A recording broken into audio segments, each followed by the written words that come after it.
시간 먼저 우리 하나님 말씀과 함께 우리 페이지 116페이지를 먼저 읽도록 하겠습니다. 제가 먼저 읽겠습니다. 하나님은 멸망당한 이스라엘 백성을 이방 땅으로부터 불러내어 새로운 구원의 역사를 시작하시려고 합니다. 이러한 역사의 도구로 고레스라는 바사왕을 사용하십니다. 고레스는 예루살렘 성전을 건축하라는 어명을 내립니다. 그는 이스라엘의 하나님을 참신이라 고백하며 성전 건축을 위한 예물도 모금합니다. 제2성전을 건축하라는 뜻밖의 칙령에 이스라엘 사람들이 모이기 시작합니다. 사람들은 이 건축을 위해서 자발적으로 헌금을 합니다.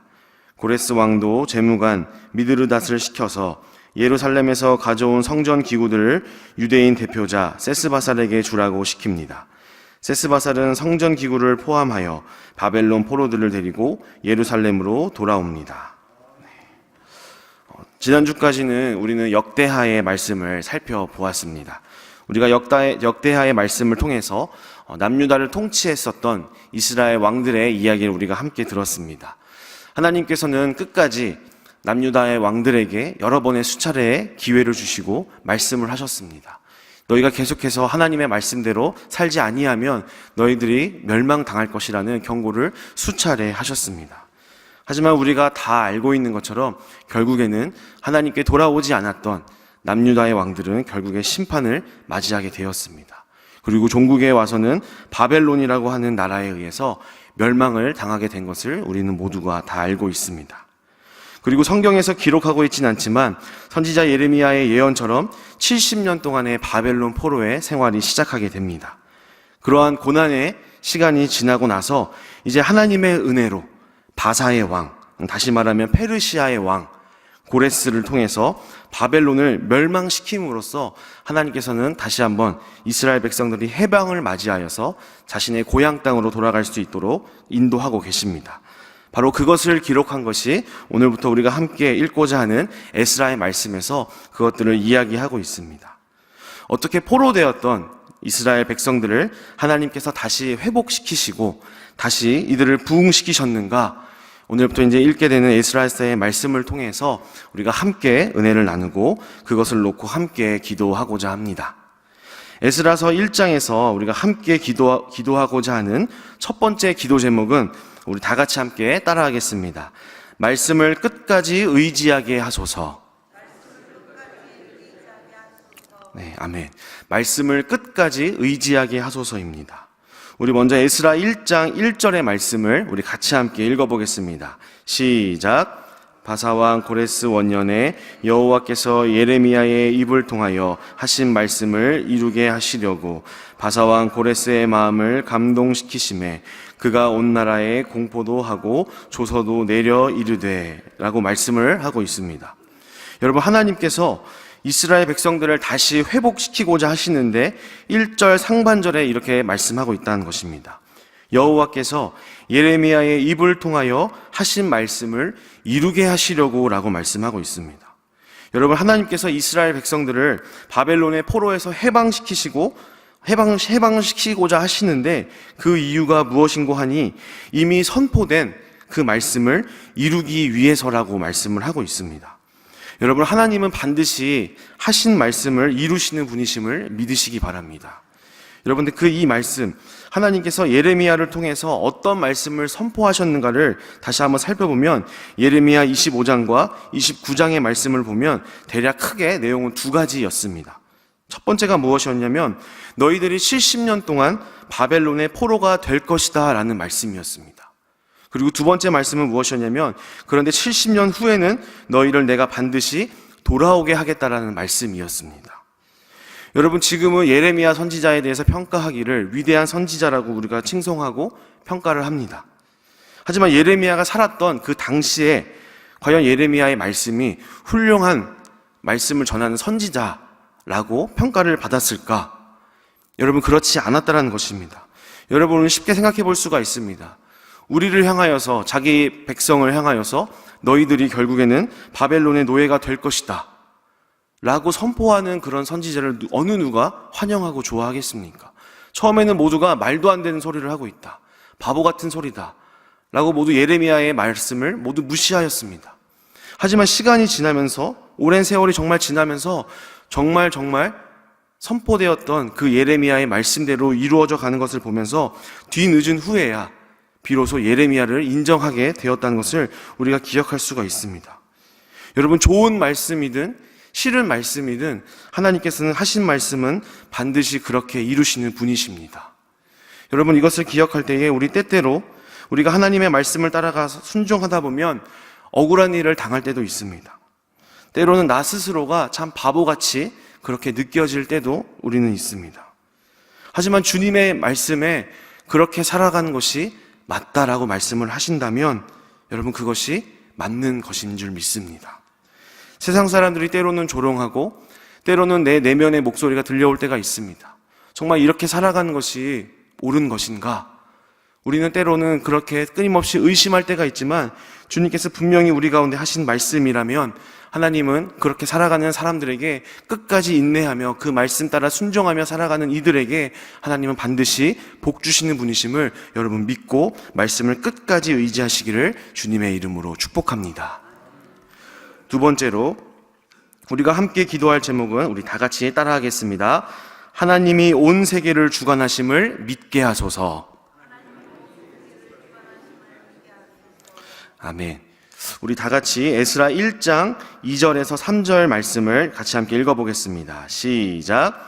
바사왕 고레스는 말하노니 하늘의 하나님 여호와께서 세상 모든 나라를 내게 주셨고 나에게 명령하사 유다 예루살렘에 성전을 건축하라 하셨나니 이스라엘의 하나님은 참 신이시라.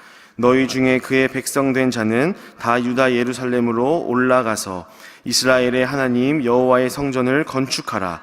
그는 예루살렘에 계신 하나님이시라. 네, 이렇게 말씀하고 있습니다. 여러분, 그런데 바사의 왕, 다시 말하면 페르시아의 왕이었던 고레스가 어떻게 하나님을 알게 되었을까? 어떻게 하나님을 알았을까? 이방의 왕이었던 고레스가 정말 여호와 하나님을 알았던 것일까? 궁금증을 갖게 됩니다. 여러분, 이사야 44장 28절에서 이사야 45장 4절까지의 말씀을 한번 찾아보시게 되면 이런 내용의 말씀이 있습니다. 이사야 44장 28절에 보면 고레스에 대하여는 이르기를 내 목자라 그가 나의 모든 기쁨을 성취하리라 라고 말씀하고 있습니다. 다시 말하면 하나님께서 고레스를 통하여서 나의 구원의 도구로 사용하시겠다라는 말씀입니다. 그런데 이사야 45장 4절의 말씀에 보면 또 이렇게 이야기합니다. 내가 나의 종 야곱, 내가 택한 자 이스라엘을 위하여 내 이름을 불러, 바로 고레스를 이야기한 것이죠. 내 이름을 불러 너는 나를 알지 못하였을지라도 내게 칭호를 주었노라고 말씀하고 있습니다. 다시 정리를 하자면 고레스는 여호와 하나님을 전혀 알지 못했던 왕이었다는 것을 우리가 볼 수가 있습니다. 그렇다면 고레스 왕이 바벨론을 멸망시킨 이후에 포로되었던 이스라엘 백성들을 다시 고국으로 돌아가라 그렇게 명령하였던 이유가 무엇이었을까? 또 너희들의 신이 참 신이니 너희들을 바로 고국으로 돌아가서 성전을 지어도 좋다라고 명령한 이유가 무엇일까? 여러분, 사실 그것은 굉장히 정치적인 이유 때문이었습니다. 여러분, 고레스 왕이 바벨론을 점령한 이후에 가장 먼저 방비하였던 것은 바로 주변 국가에 대한 경계였습니다. 고레스 왕이 바벨론을 점령한 이후에 가장 남쪽에 있는 바로 애굽, 이집트를 가장 경계하고 있었습니다. 페르시아와 바로 밑에 있는 애굽, 그 접정 지역이 바로 예루살렘이었던 것이었습니다. 바로 그 지역에 완충적인 역할을 할 수 있고 또 계속해서 경계할 것인데 그러기 위해서 바로 이스라엘 백성들을 고국으로 돌아가게 하였다는 것입니다. 너희는 고국으로 돌아가도 좋다. 가서 너희들의 신들을 위한 성전을 세워도 좋고 심지어 말씀해 보면 너희들의 성전을 세우는데 필요한 자원들도 우리가 지원하겠다라고 이야기를 하고 있다는 것입니다. 여러분, 고레스는 지극히 정치적인 이유로 바벨론의 포로로 있던 이스라엘 백성들을 해방시켰습니다. 하지만 여러분, 중요한 것이 무엇이냐면 자신도 모르는 사이에 바로 그것이 하나님의 구원을 이루는 도구로 사용되고 있었다는 사실입니다. 여러분, 어떻게 이것이 가능합니까?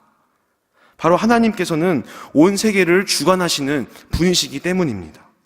자기도 모르는 사이에 하나님의 구원의 도구가 되어서 쓰임받는 경우가 있다는 것을 여러분, 우리는 기억할 필요가 있습니다. 여러분, 우리가 얼마 전에 3.1운동 100주년이었습니다. 우리가 모두 알다시피 결국에는 믿음의 선배들의 기도와 그 희생으로 1945년 8월 15일 우리나라는 광복을 맞이한 것을 우리는 알고 있습니다. 그 광복이 있기 위해서 우리나라의 모든 믿음의 우리 선배들이 희생과 기도로 하나님 그 광복을 맞이하게 한 것을 우리가 기억합니다. 하지만 또 결정적인 사건이 있었습니다. 여러분, 그것이 무엇입니까? 바로 미국의 히로시마 원자폭탄이 일본에 떨어진 그것을 우리는 기억할 수 있습니다. 어쩌면 그것 또한 하나님께서 우리나라의 광복을 이루시는 하나의 도구였는 줄 믿습니다. 이렇게 하나님께서 온 세상을 주관하시는 분임을 믿는 믿음을 가지고 더 뜨겁게 우리가 미래가 보이지 않을 것 같을지라도 우리나라를 위해 전능하신 하나님께 간절히 기도하는 여러분 되시기를 주님의 이름으로 축복합니다. 우리 세 번째로 함께 기도할 제목을 우리 다 같이 따라하겠습니다. 신앙의 결단을 내리게 하소서. 우리 에스라 1장 5절 말씀을 함께 읽겠습니다. 시작. 이에 유다와 베냐민 족장들과 제사장들과 레위 사람들과 그 마음이 하나님께 감동을 받고 올라가서 예루살렘의 여호와의 성전을 건축하고자 하는 자가 다 일어나니. 아멘. 고레스 왕의 칙령이 발표된 이후에 바벨론 땅에 사는 이스라엘 백성들은 선택을 해야만 했습니다.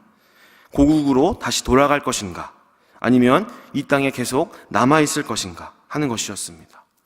여러분, 우리의 생각에는 당연히 고국으로 돌아가는 것이 더 좋은 것이 아닌가 우리는 생각할 수 있지만 그것이 그렇게 그냥 쉬운 것이 아니었습니다. 여러분, 한번 생각해 보십시오. 70년이라는 기간 동안 바벨론에서 살았습니다. 물론 처음에 그 땅에 도착했을 때는 바벨론에서의 삶이 어렵고 고되고 힘든 생활이었을 것입니다. 하지만 70년이라는 세월을 계속해서 보내면서 나름대로 그 땅에서 이제 삶의 터전을 일구게 되었을 것입니다. 그곳에서 이제 어느 정도 안정된 정착을 이루었을 것입니다. 그런데 다시 고국으로 돌아가려고 한다면 감수해야 될 여러 가지 어려움들이 있었습니다. 첫 번째는 무엇이었냐면 가는 길이 몹시 멀고 험했다는 것입니다. 그 당시만 하더라도 그 바벨론과 또 예루살렘을 이어가는 그런 통로에 고속도가 깔려 있거나 그런 것이 아니었습니다. 가는 동안에 도적을 만날 수도 있었습니다. 또 가는 동안에 짐승들의 먹이가 될 수도 있는 것이었습니다. 생명을 담보로 그들은 떠나야만 했었습니다. 또 둘째로 그들이 고국으로 돌아간다고 한들 다시 맨 땅에서 시작해야 하는 그런 경제적인 또 부담 또한 가지고 있었습니다. 그러나 오늘 말씀해 보면 그럼에도 불구하고 그 마음이 하나님께 감동을 받고 올라가서 예루살렘의 여호와의 성전을 건축하고자 하는 자가 다 일어났다라고 말씀하고 있습니다. 여러분, 그럼에도 불구하고 그들이 다시 한번 고국 땅으로 돌아가겠다고 선택한 이유에는 바로 내가 바로 누구인가, 내가 바로 하나님의 백성이라는 정체성을 분명히 하고자 했던 것이었습니다. 하나님의 백성이라면 가장 중요한 것이 바로 예배인데 그 예배를 제대로 드려야 할 것인데 그러기 위해서는 무너져버린 우리의 예배터, 바로 예루살렘 성전을 다시 재건해야겠다는 그런 마음의 결단이 있었다는 것입니다. 여러분, 그러기 위해서는 내가 누리고 있었던 지금의 안락함과 편안함을 포기할 수밖에 없었습니다. 그러나 그럼에도 불구하고 내가 하나님의 백성이기 때문에, 내가 하나님의 자녀이기 때문에 지금의 모든 안락함을 포기할 수 있는 신앙의 결단을 이루었던 것을 오늘 말씀에서 우리가 살펴볼 수가 있습니다. 여러분, 사랑하는 우리 여러분, 신앙이라는 것이 무엇이겠습니까? 죄로 죽을 수밖에 없는 우리를 구원하시고 자녀 삼으신 그분 앞에서 어떻게 하면 그분이 기뻐하시는 삶을 살아갈 것인가를 끊임없이 묻고 고민하는 것이 신앙 아니겠습니까? 그러기 위해서는 오늘의 죄된 습관과 또 관성을 버리고자 하는 신앙의 결단이 반드시 필요한 것입니다. 어쩌면 그것이 우리를 피곤하게 할지도 모르겠습니다. 어쩌면 그것이 우리를 불편하게 하고 어쩌면 때로는 우리 가운데 두려움을 줄 수도 있을지도 모르겠습니다.